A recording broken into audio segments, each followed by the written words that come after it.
There is a specific kind of silence that fills a room when 22 people are cheering and none of them are cheering for you. It's not really silence. It's the loudest thing you've ever heard. My name is Calvin Holloway, 35 years old. I work as a program coordinator at Crestwood Community Health, a mid-sized nonprofit in Charlotte, North Carolina that connects uninsured families to medical resources. My salary is $38,000 a year. I live in a one-bedroom apartment off Albemarle Road, 20 minutes from my parents' house, which I am invited to approximately 4 times a year, holidays, and the occasional Sunday dinner when my mother needs a number at the table. My brother's name is Ryan, 38 years old. He is the VP of Operations at Holloway Home Medical, the supply company my father built in 1999 from a single warehouse on the east side of Charlotte. Ryan makes more money than I will ever see in a decade. He has a wife named Pam, 2 kids, a house in Ballantyne, and my mother's full, undivided, inexhaustible attention. When Ryan joined the company in 2016, my mother said, "Finally, someone who understands what it means to protect what your father built." I had just finished my master's in public health at UNC Charlotte. Nobody asked if I wanted to interview. I stopped attending most family events in 2022. Not out of bitterness, out of self-preservation. You can only sit at the periphery of your own family for so long before the distance starts to feel like a mercy rather than a wound. But on a Thursday evening in late July, someone still had my number. My father, Gene Holloway, collapsed at Holloway Home Medical's 26th anniversary gala. 200 people, black tie, speeches about legacy and growth and family values. I was not invited. I found out about the gala from a LinkedIn post Ryan made that morning, the kind of post full of phrases like building on what Dad started and honoring the journey. I read it eating a sandwich at my desk. At 9:52 p.m., my cousin Brett texted me, "Your dad collapsed at the gala. They're taking him to Atrium Health Presbyterian. Thought you should know." I changed clothes and drove to the hospital. I arrived at 10:34. My mother, Donna, and Ryan were already in the ER waiting room, heads together, talking quietly. When my mother looked up and saw me, her face registered something that was not relief. I walked over anyway. "How is he?" "They're running tests." Flat tone. "His kidneys." "We're waiting on the nephrologist." Ryan barely looked up from his phone. I sat 3 chairs away. 40 minutes later, the nephrologist, Dr. Marcus Teal, came out and spoke to my mother. I positioned myself close enough to hear, "Stage 4 kidney failure, transplant needed within 6 to 8 weeks or lifelong dialysis. Living donor ideal if a family match could be found." My mother glanced at Ryan. "We'll do whatever it takes." I noticed. She said we. I noticed I was not included in it. Just after midnight, they let us see him briefly, 2 at a time. My mother and Ryan went in together. I waited in the hallway. When they came out, my mother said, without looking at me, "You can go in if you want. Don't tire him out." I pushed open the door. My father was hooked to monitors, IV lines, a nasal cannula. His skin was the color of old concrete. When he saw me standing in the doorway, his eyes filled. "Calvin." His voice was thin. "I thought you might not come." I pulled a chair to his bedside. "Of course I came, Dad. Your mother said—" He stopped. Started again. "She said you don't really stay involved with family things anymore." There it was. All those years of distance, and she'd found a way to use them. She hadn't told him I was excluded. She'd told him I had chosen to leave. "I'm here," I said. "I'm not going anywhere." He squeezed my hand. His grip was weaker than I remembered. "They say I need a kidney. I don't want to ask you boys to." "I'll get tested tomorrow," I said. "First thing." "You don't have to." "I know," I said. "I want to." As I left the room, I passed my mother and Ryan in the corridor. I heard my mother say, quietly to Ryan, "He'll probably test and then back out. You know how he is." I kept walking. My hands were in my pockets. I did not let them see what my face was doing. The next morning, I called the transplant coordinator at Atrium Health Presbyterian. "My name is Calvin Holloway. My father, Gene Holloway, was admitted last night with kidney failure. I want to be tested as a living donor. At 2, I'll be there." I didn't tell my mother. I didn't tell Ryan. I went alone, answered every question honestly, gave blood, and went back to work. On July 29th, 6 days later, I got the call in my car in a parking garage on East Trade Street. Mr. Holloway, you're a compatible match, blood type O positive, tissue compatibility 96%. Your kidney function is excellent. You're an ideal candidate for living donation. I sat in that car for a long time, not celebrating, just sitting with it. Ideal candidate. 2 words that meant I was about to do something irreversible for a man who had let my mother erase me for 35 years. I called my father directly. Dad, I got the results. I'm a match. I want to donate. A long silence. Then his voice cracked. Calvin, you don't have to do this. I know. I want to. Another silence. Your mother's going to have opinions. Let her. 2 days later, my mother called a family meeting at the house in Dilworth. My father, my mother, Ryan, and me, around the kitchen table where we'd had 1,000 meals and I had felt invisible at most of them. My mother opened with, "We need to discuss Kenneth's genes transplant options."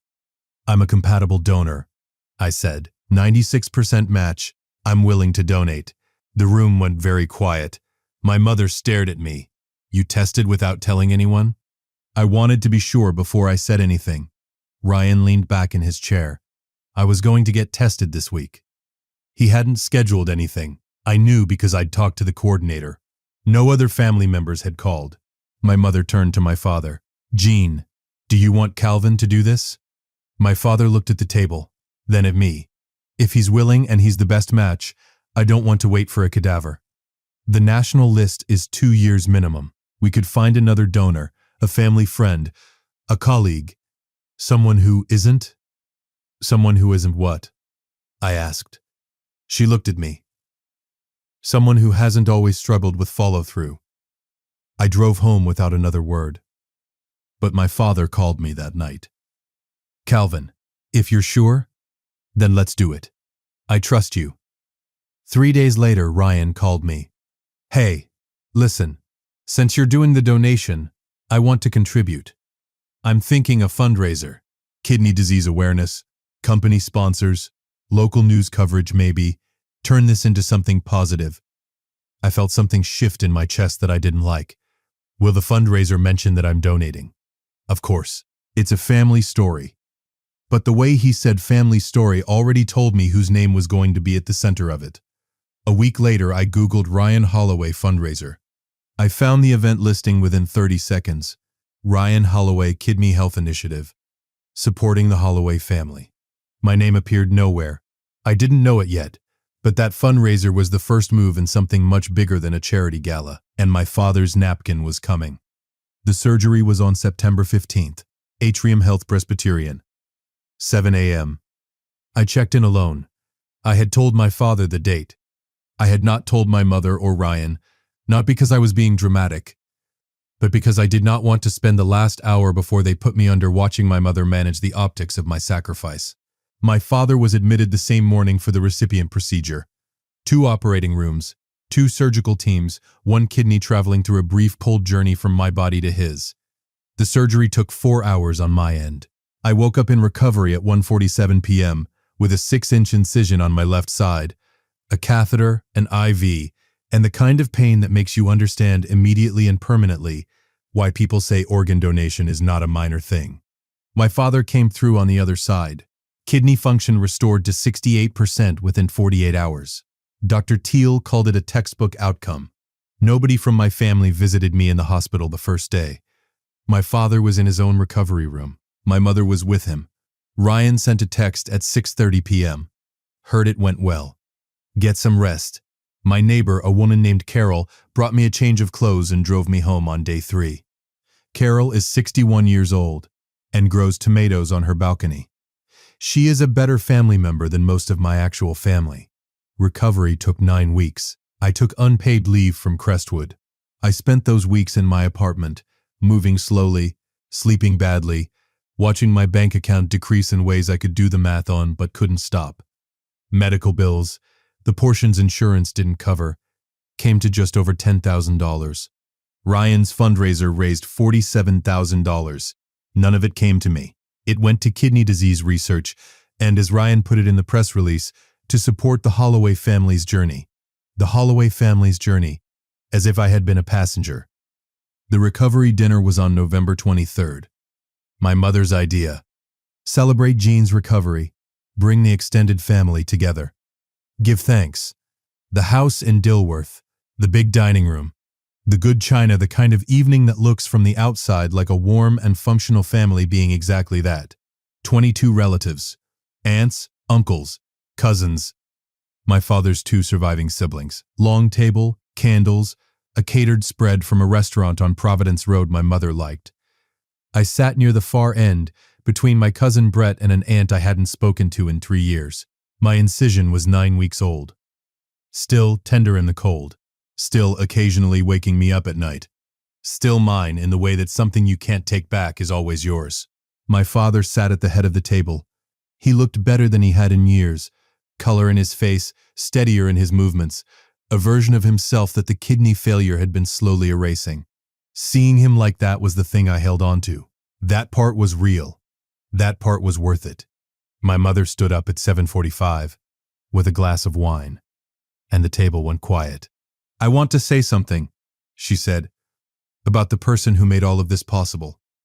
Here it comes, I thought. To Ryan. She turned toward him, beaming. My incredible son. The one who saw what his father needed and stepped up. Who organized a fundraiser that brought this whole community together. Who showed what it means to protect this family. 22 people lifted their glasses. 22 people cheered. I sat at the far end of the table with a 9-week-old scar on my side, and an empty bank account, and a body that would spend the rest of its life functioning on one kidney. And not one person looked at me. Ryan smiled and nodded, and said something about family. Pam squeezed his arm. I put my fork down. I looked at my plate. I breathed through my nose, slow and even, the way you breathe when you are making a decision about what kind of person you are going to be in the next 30 seconds. I was about to stand up. I felt a hand close around my wrist. My father, beside me, not at the head of the table. He had moved at some point during the toast, quietly, without anyone noticing. His eyes were wet, not the polite, social kind of wet, the real kind, the kind that comes from somewhere a man doesn't usually let you see. He reached into the breast pocket of his jacket and slid a folded napkin across the table toward me. I looked at him. He nodded once. I unfolded it. We received a report from the transplant team. The hospital social worker flagged the family dynamic before the surgery. It's in your medical file. I've had Drew Peterson, my attorney, reviewing the company's ownership structure since August. You are the only one of my children who never asked me for anything. That ends now. Don't stand up tonight. Let me handle this my way. I read it twice. Then I folded it and put it in my pocket. My father was back at the head of the table before anyone noticed he had moved. I didn't know it yet, but Drew Peterson had been busy for 3 months, and what was in those documents was going to change everything. If you've been listening for a while and want accounts like this to keep coming, it really helps if you hit that like button and subscribe. 97% of people never do, but it's what keeps this whole thing running. So, thank you. Drew Peterson was my father's attorney of 12 years. Corporate law, estate planning, business structure. He had an office on South Tryon Street in Uptown Charlotte, and the particular efficiency of a man who charges by the hour and respects his clients enough not to waste their time. My father called me on December 4th, 11 days after the dinner. Can you come to Drew's office Thursday at 10? Yes, I said. I didn't ask why. The napkin had told me enough to know that asking questions before Thursday would only make the wait harder. I arrived at Drew's office at 9:58. My father was already there. Drew had a conference table laid out with 3 folders, a legal pad, and the expression of a man who had rehearsed this meeting and was ready to deliver it cleanly. Drew opened his folder. Calvin, your father has been reviewing the ownership and succession structure of Holloway Home Medical since August. In light of several things that came to his attention, including documentation from the hospital's transplant social worker regarding family dynamics prior to your surgery, he has decided to make changes. Your father currently holds 100% of the company's voting shares. He is restructuring the ownership. 49% will transfer to you, effective January 1st. Your father retains 49%. The remaining 2% goes to a management trust administered by Drew's firm. I looked at my father. He was looking at the table. Ryan's position as VP of Operations is being eliminated. Drew continued. The company will bring in an external operations director. Your father has asked if you would consider joining the board as chair. Why? I said. Not to Drew, to my father. My father looked up. Because you're the one who showed up. Not just in September. Your whole life. Calvin, you showed up for this family and we made you invisible for it. I'm not fixing 35 years with a board seat. I know that, but I'm not leaving things the way they are either. I sat with that for a moment. What does Mom know? She'll be informed this week. Drew said, the restructuring is within your father's sole authority as majority shareholder. It doesn't require her consent. My father said quietly. She tried to talk me out of the donation, Calvin, in August. She called Dr. Teal's office and told them there was a family concern about the donor's psychological stability. She tried to get them to delay the process. I went very still. She tried to stop it? Yes. While I was already in pre-op evaluation. Yes. The room was quiet for a moment. Outside, South Tryon Street did what it always did, moved, indifferent, to another Charlotte morning. The hospital social worker flagged it. Drew said, the report was added to your donor file. It noted that the donor appeared psychologically sound, but that a family member had attempted to influence the medical team inappropriately. Amy, the social worker who had paused when she asked if I felt seen by my family. She had been watching. She had been paying attention. She had done her job. Okay, I said. Drew raised an eyebrow. Okay? Let's do it, I said. January 1st. Ryan found out on December 9th. My mother had called him the moment my father told her. Ryan arrived at my apartment at 7 p.m. without calling first. He knocked 4 times fast, the way he always knocked when he was performing urgency. I opened the door. He looked at me with the expression of a man who had just discovered that the floor he'd been standing on was not as solid as he'd assumed. Is it true? He said. Come in or don't, I said. Your choice. He came in. He stood in my living room, looking at my furniture, my bookshelves, the stack of medical bills on the counter I hadn't filed yet, with the expression of a man seeing a room for the first time after assuming for years he already knew what was in it. The fundraiser, he started, raised $47,000, I said, none of which came to me, 10,000 of which I would have liked to have had for medical bills, but go ahead. He sat down on the couch without being invited. Mom told me what to do with the money. She said the narrative needed to be about the family's response to the crisis, not about you. I know. I should have pushed back. Yes. I didn't because I never pushed back on her. I never have. He ran his hand through his hair. That's not an excuse. I know it's not an excuse. It's not, I said. I'm sorry, Calvin. And here is the thing about Ryan. I believed him. Not completely, not in a way that erased 9 weeks of recovery on my own and a toast I will hear in my head for the rest of my life. But genuinely, Ryan had spent his whole life being the one my mother pointed at and said, this one. That had its own costs I had never thought to account for. You're still losing the VP position, I said.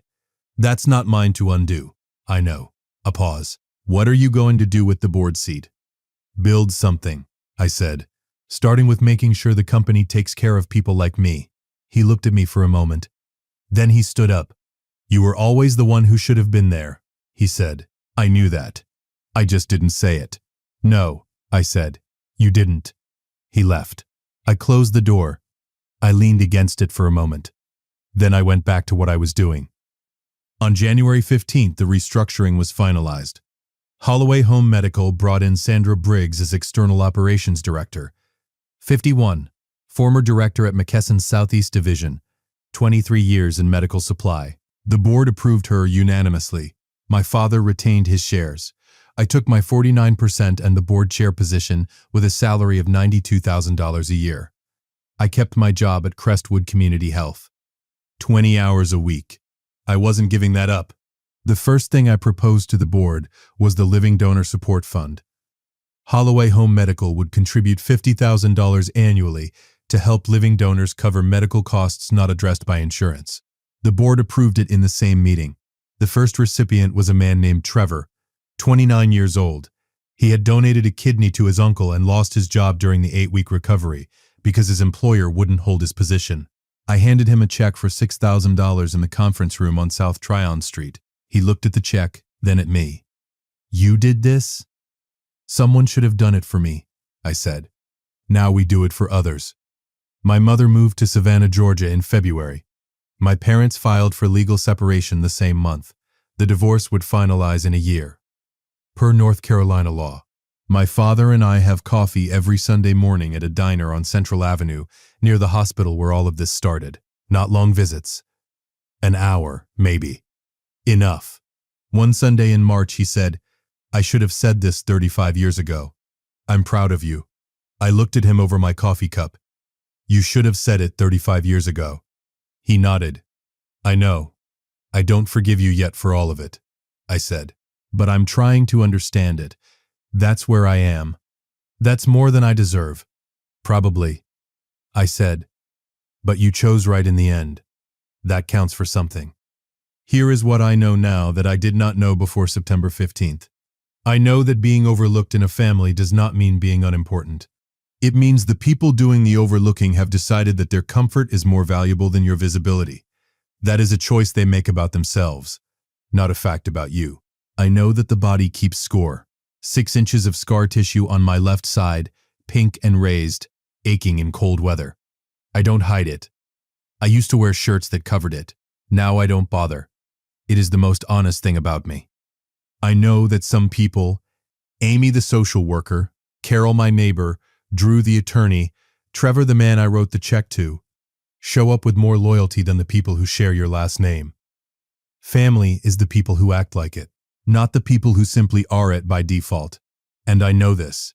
When a man slides a napkin across a table in the middle of the worst night of your life and writes "that ends now," he is telling you, in the only language he has left, that he finally sees you. It took 35 years. It took a kidney. It took a family dinner where 22 people cheered for the wrong name. But he saw me. I'm not invisible anymore. I drive to the Crestwood office on a Tuesday in March, just before 7 a.m. The air is cold and damp the way Charlotte gets in early spring. That particular gray that makes the skyline look like it's still deciding whether to wake up. I park. I get out. I can see my breath. My phone buzzes. A text from my father. "Coffee Sunday?" I type back. "Always." I look at my reflection in the car window. I see the shape of who I am now. Board chair. Donor. The one who showed up even when nobody was watching. The scar will always be there. But so will I. If you liked this story, join our community by hitting that like button and subscribing for more family-centered accounts like this.